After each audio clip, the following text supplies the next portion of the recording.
part 2 because my stories be long as. So then eventually I go back home, and then this is around Christmas time, like right before Christmas time. I don't remember again what happened. Mom started telling my dad something about me that I got frustrated because I got sick and tired of her doing this back and forth crap. It just seemed very two-faced to me. It was like, why are you so cool with me? And then dad comes home and it's like, you're throwing me under the bus and telling him all these things. And I was finally like, mom does all this shit too. Mom's cool with me doing this. Mom's cool with me doing that. Mom says I can do this, da da da da. And I just laid it all out there. And that was kind of the breaking point for my parents' marriage.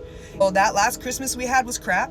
My mom didn't get me shit for Christmas. She wouldn't talk to me. We tried to give her stuff and she refused to take it from us. It was a very shitty Christmas. So before this, I had a conversation with my therapist. I was gonna spend the holiday and then I was gonna go off the treatment. December 28th, my treatment counselor and my mom brought me to CATS treatment facility in Grand Forks, which, you know what? I've been through so many institutions that those things were comforting to me. I'm cool if you lock me up. I mean, I don't want to be locked up, but I find comfort in that crap. And I think it's the structure and the knowing of what's going to happen every day. My mom and I made our little pact and she made her promise that she couldn't keep. And she left January 10th because I want to say I found out January 11th because I was in treatment. From other family members, they told me that they knew and my dad had said I didn't know yet.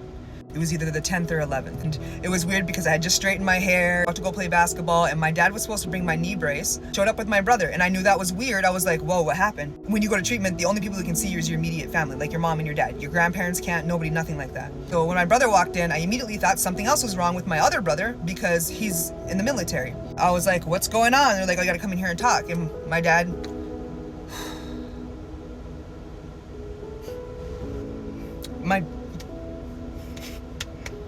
my dad told me that my mom didn't make it.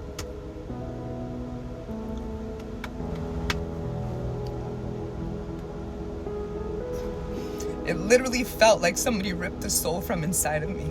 And my initial thought was, what now? What am I gonna do now?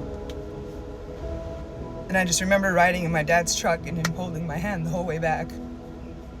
And when we pulled up to the apartment, I see my mom's car and it was parked sideways because she couldn't park or drive for crap. And I thought that maybe this was a joke and they were just breaking me out of treatment. And then we go upstairs and I go into the room. I had a whole new wardrobe. I had $384 in an envelope in my drawer. And that's when I knew when she left me. So we said our goodbyes to my mom on, I think it was January 14th. I really don't remember, and to be honest with you, I really don't remember her funeral. And I spoke at her funeral. I don't remember what I said. I remember my uncle. I remember the moment I seen my mom. I remember crying and my uncle holding me. And I remember looking at her in the casket and thinking that it was a joke because it looked like an alien version and it wasn't her. The only thing that made me feel like it really was her fingernails and the scratches on her hands. People came from all over the world to my mom's funeral.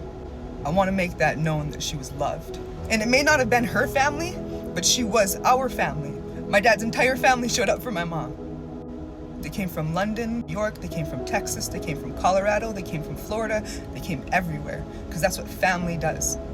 So then 2 weeks later was my 18th birthday. So my mom died January 9th and my birthday is February 8th. Took me out to eat and then they let me off of everything. Y'all watched me struggle for years. I told you if you took me away from her, this would happen. You gladly did that. And then you gladly released me as an adult, knowing that you actually didn't tend to any of the issues that I may or may not have had. Because it was much easier for you guys to lock somebody up, out of sight, out of mind, and never address. All of this really did to me, I look at these difficult kids out here in the street very differently. You got a crazy kid? You don't want to listen? He's wild? Give him to me. I love it. Anybody that's weird, that's different, that's a little bit too much to handle, they're actually not. They really aren't. They just require a little bit more attention. And one thing I've always told myself was when I get big, I'm gonna remember what it was like to be a kid. And I do. So I give a lot more grace and I have a lot more understanding, but I'm also not my kids' friend. And I also know how important it is to have a structure, regimen, and discipline. Because kids need that shit. But you also need to listen. Don't just listen with your ears, listen with your eyes. Pay attention to patterns. So if you're gonna jump into a career where you're messing with people's lives, make sure you have complete or at least an open mind with whatever you're dealing with so that you can actually make a difference in somebody's life. Because you made a difference in my life, but it really wasn't the difference that you could have made. So yeah, the system could have done better, but I still made it. And I still know my mom loved me, and that's what she felt like she needed to do. A part of her felt like she was holding me back.